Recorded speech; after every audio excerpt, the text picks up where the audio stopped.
ज़मीन पर एक छुरी पड़ी हुई है, छुरी जिससे आप बकरी को ज़िबा करते हैं।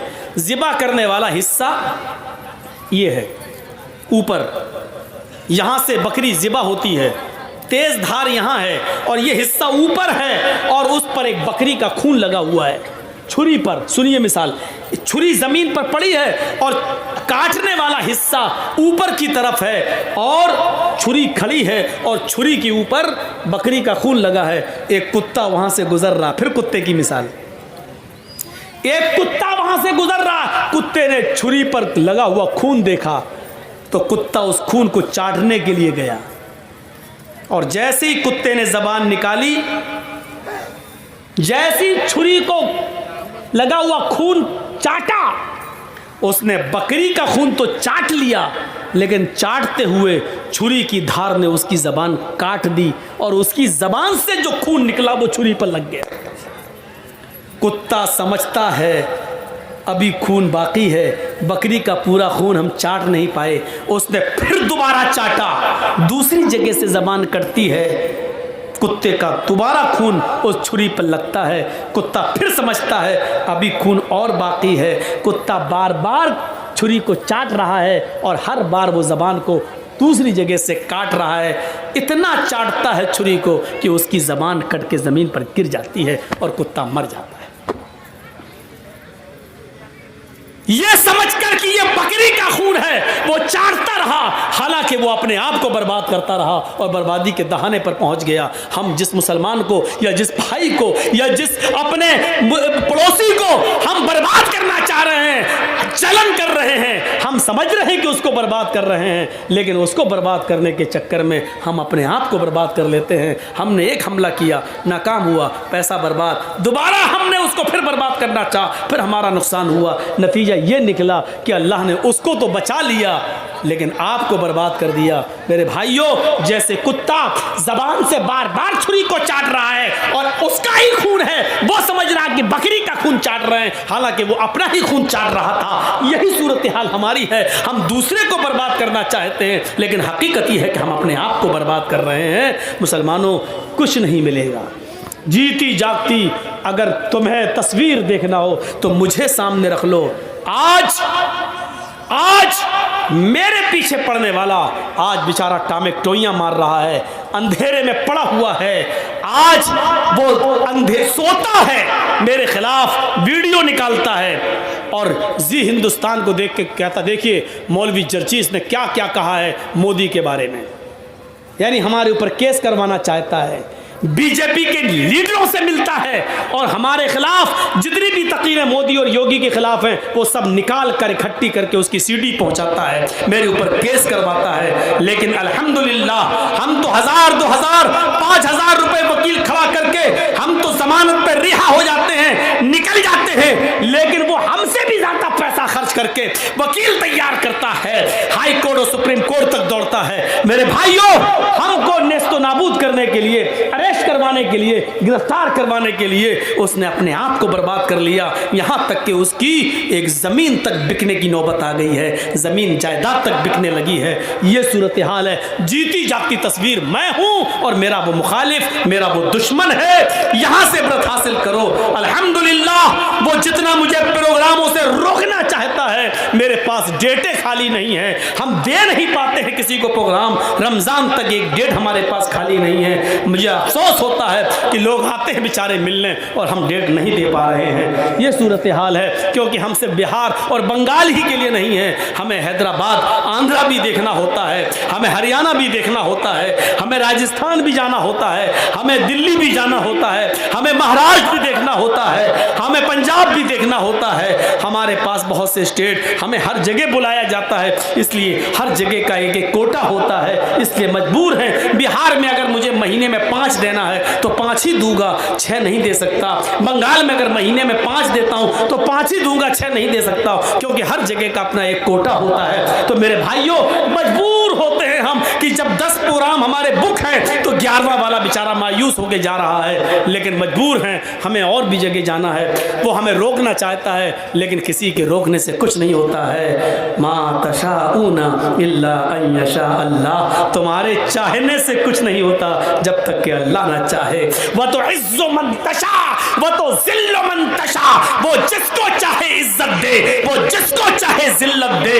इज्जत और जिल्लत का ठेकेदार तू नहीं है, मैं नहीं हूं। देख लो कि शान से बनाया था कृषि कानून और किसानों ने लोहा मनवा लिया, साल भर रुक गए, 750 किसानों की कुर्बानियां भी दे दी, लेकिन झुका दिया।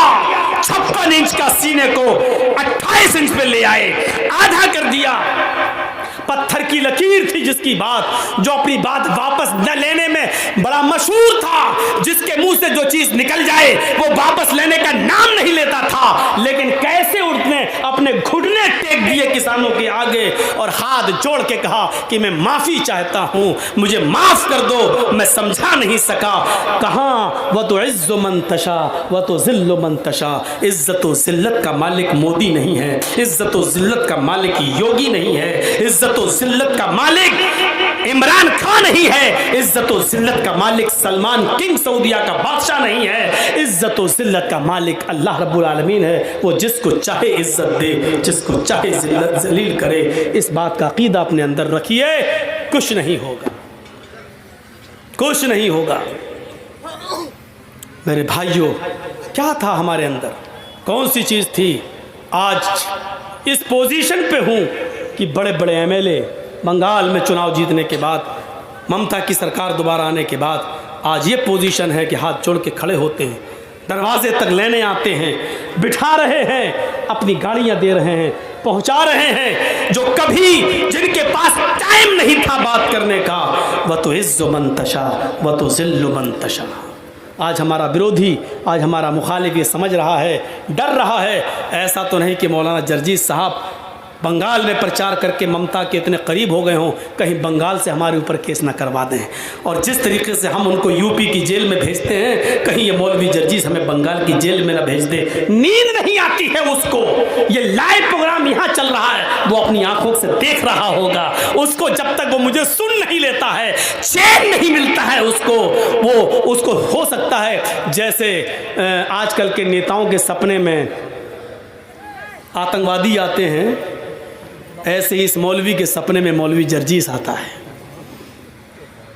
ये यूट्यूब तलाश कर करके तकरीरें निकालता रहता है और फिर उसमें मसाला लगाकर वो कोर्ट में पेश करता, देखो जर्जीस ये बोले, देखो जर्जीस ये बोले। अल्लाह का शुक्र है, जो कुछ बोले बिहार बोले, मुकदमा बिहार में होगा ना। जो कुछ बोले बंगाल में बोले, मुकदमा बंगाल में होगा ना। तो बंगाल में कौन मुकदमा कर रहा है? बंगाल में भी मुकदमा होने लगे मेरे ऊपर, तो इसीलिए हमने ममता दीदी का प्रचार किया था क्या? इसीलिए तो प्रचार किया था ताकि हम अपनी बात, इस्लाम की बात, कुरान की बात, हदीस की बात डंके की चोट पे कह सके और हमारा कुछ नहीं हो। इसीलिए तो हमने किया था। अल्हम्दुलिल्लाह आज खुल के बोलता हूँ, डंके की चोट पे बोलता हूँ, पूरी आज़ादी के साथ बोलता हूँ। और तकरीर ख़त्म करने के बाद पुलिस वाले सैल्यूट मारते हैं, साहब नहीं नहीं सही बोले, ठीक बोले। हाँ, थोड़ा सा डर है अभी, 5-6 महीने यूपी में नहीं बोल रहा हूँ। बड़ी गंदी सियासत है यूपी में। हमारे पास महाराज जी के आदमी आते हैं, महाराज जी समझ गए ना, ज़्यादा और कुछ नहीं बोलूँगा, ना तो हमारा विरोधी सुन रहा होगा निकाल लेगा। महाराज जी के आदमी आए, कहते हैं कि मौलाना साहब आप हमारी पार्टी में आ जाओ। मैंने कहा मैं अपनी खबर नहीं खोदूँगा। बोले अगर हमारी पार्टी में नहीं आ सकते हैं तो उधर चले जाओ, आपकी मुसलमानों की एक पार्टी है, समझ गए ना, उसका भी नाम नहीं लूँगा, आप समझ जाओ। तो हमने कहा भाई मैं उधर जाऊं या ना जाऊं, आपको इससे क्या फ़र्क पड़ता है? भाई आपकी पार्टी में हम नहीं आ सकते हैं, लेकिन हम कहीं भी जाएं, कहीं भी नहीं। आप अखिलेश के साथ गए तो हम मुकदमे हो जाएंगे आपके ऊपर, मायावती के साथ गए या कांग्रेस के साथ गए तो आपके ऊपर मुकदमे हो जाएंगे। मौलाना कलीमुद्दीन को गिरफ्तार किया गया ना, आपको भी अंदर कर दिया जाएगा। हमने कहा जुर्म क्या मेरा? कहा जुर्म करता कौन है? आपके ऊपर केस इतने लाद देंगे, ये साबित करो कोर्ट में हम मुजरिम नहीं है, 10 साल आपको लग जाएंगे। 10 साल के बाद कोर्ट कह देगी बाइज्जत बरी, 10 साल में तो हमारा काम हो जाएगा।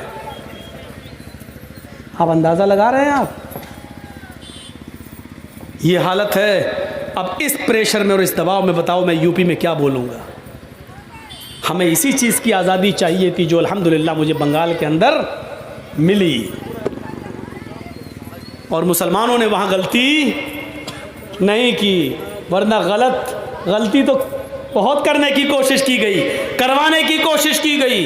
एक साहब उठे थे, वो कौन से थे, क्या नाम था उनका, फुरफुरा शरीफ वाले, देखा ना, अब नाम नहीं लूंगा, वैसे इतना समझो, उठे, कितना गेम खराब करने वाले थे वो बेचारे। एक हमारे भाईजान थे बेचारे, वो भी आए, पूरी प्लानिंग थी यहाँ पर किसी तरीके से बीजेपी आ जाए, पूरी प्लानिंग थी। अल्हम्दुलिल्लाह मैंने तकीने कर करके बड़े नुकसान से बचने के लिए छोटा नुकसान कर दो।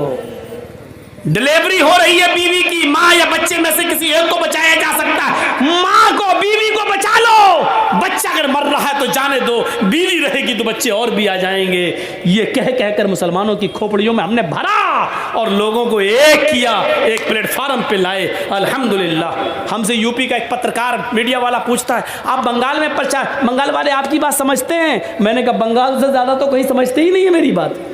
हमने कहा यूपी में लोगों की समझ में नहीं आ रहा है, बंगाल में एक तकरीर की सारा मुसलमान एक हो गया, सारा मुसलमान एक हो गया। अब बताओ बंगाल में ज़्यादा समझते हैं कि यहाँ ज़्यादा समझ रहे हैं?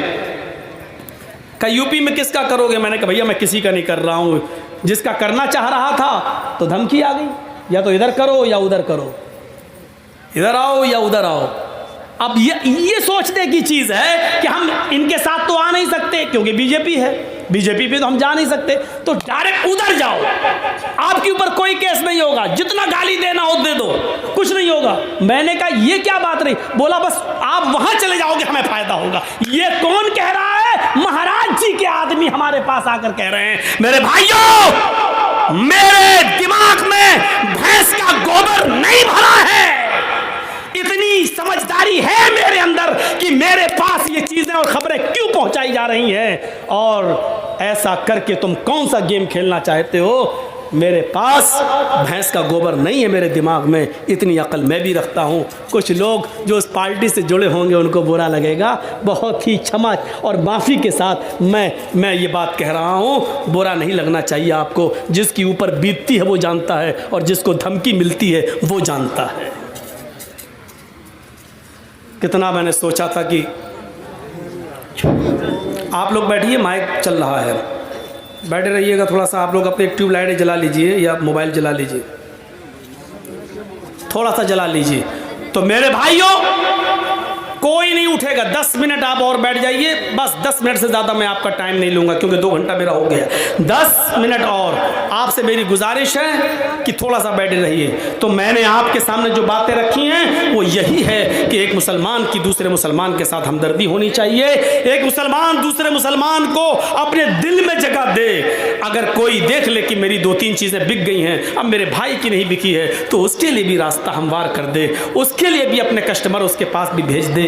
हमदर्दी अपनाओ मेरे भाइयों, जो अपने लिए पसंद करो वो अपने भाई के लिए पसंद करो। आपको मालूम होगा सईद इब्ने जुबैर एक ताबई गुजरे हैं और हज्जाज इब्ने यूसुफ ने इनको गिरफ्तार करने का हुक्म दे दिया कि सईद इब्ने जुबैर को पकड़ के लाओ। बहुत दिलचस्प वाकया सुना रहा हूं आपको। सईद इब्ने जुबैर को कहा, पुलिस वालों को हुक्म दिया कि सईद इब्ने जुबैर जहां पकड़े जाएं, इनको गिरफ्तार करके मेरे पास ले आओ, इनकी गर्दन में अपने सामने कटवाऊंगा, इनको कत्ल में अपने सामने करवाऊंगा। पुलिस वाले 10-15 दिन तक ढूंढते रहे लेकिन सईद इब्ने जुबैर नहीं मिले। एक दिन किसी मुसलमान ने जासूसी कर दी और बता दिया कि सईद इब्ने जुबैर फला आदमी के घर छुपे हुए हैं। गौर करो, एक मुसलमान दूसरे मुसलमान की जासूसी करता है। कोरोना के टाइम में, लॉकडाउन के टाइम में जितने मुसलमानों ने जासूसी की है उतनी किसी ने नहीं की, मुसलमानों ने मुसलमानों की जासूसी की है। तो सुनिए मेरे प्यारे साथियों, गौर से सुनो। एक मुसलमान जासूसी करता है और हज्जाज इब्ने यूसुफ की पुलिस को बता देता है कि सईद इब्ने जुबैर फला आदमी के घर में छिपे हुए हैं, रात में छापा मारना और पकड़ लेना।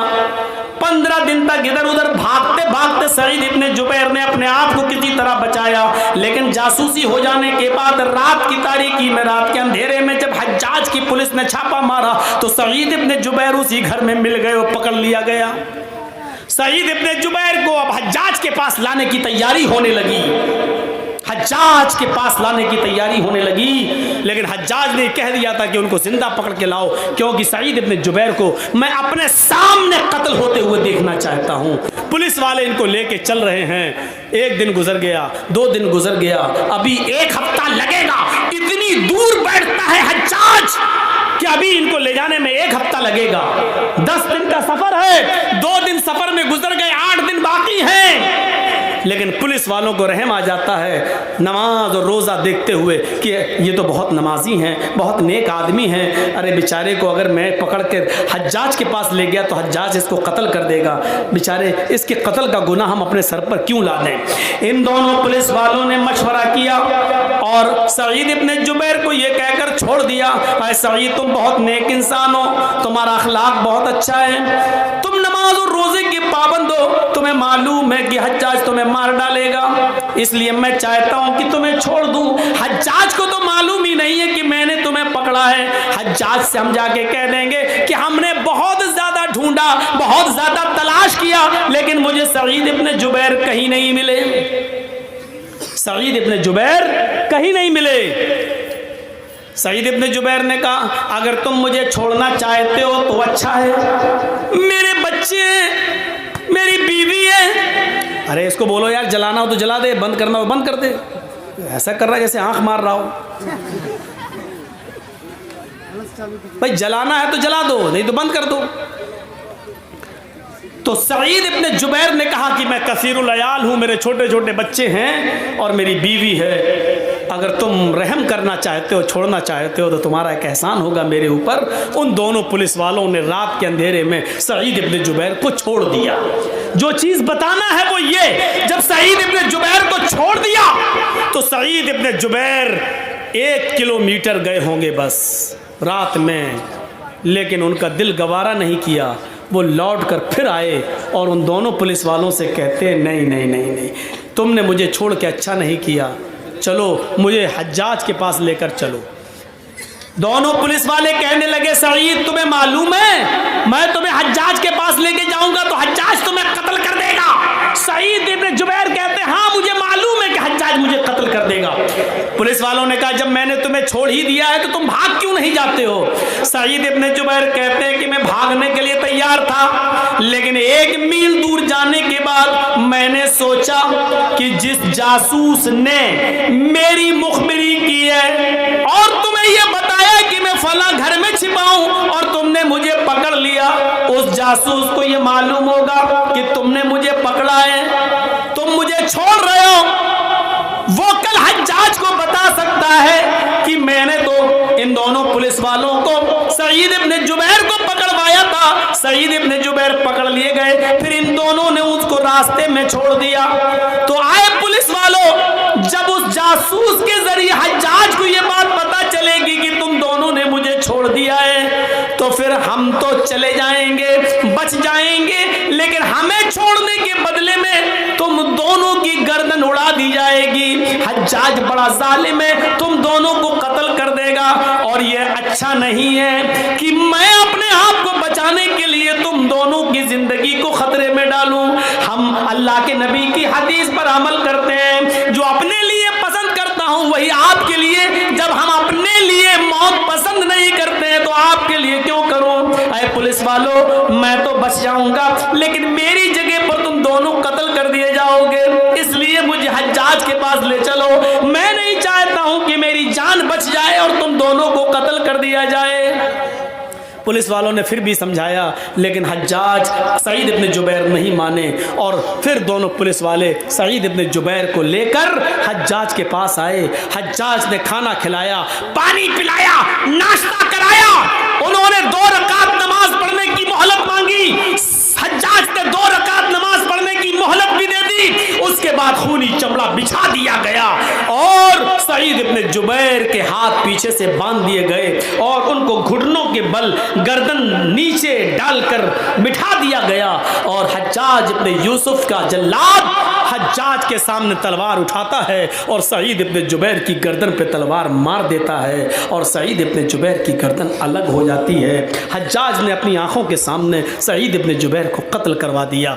बताने का मकसद ये था कि सईद इब्न जुबैर ने अपनी जान दे दी, लेकिन अपनी जान को बचाने के लिए उन 2 पुलिस वालों की जान खतरे में नहीं डाली है। ये मुसलमान होता है जो अपने आप को बचाए लेकिन अपने के बचाने के चक्कर में दूसरे को खतरे में डाल दे। मेरे भाइयों, ये मुसलमान नहीं होता है।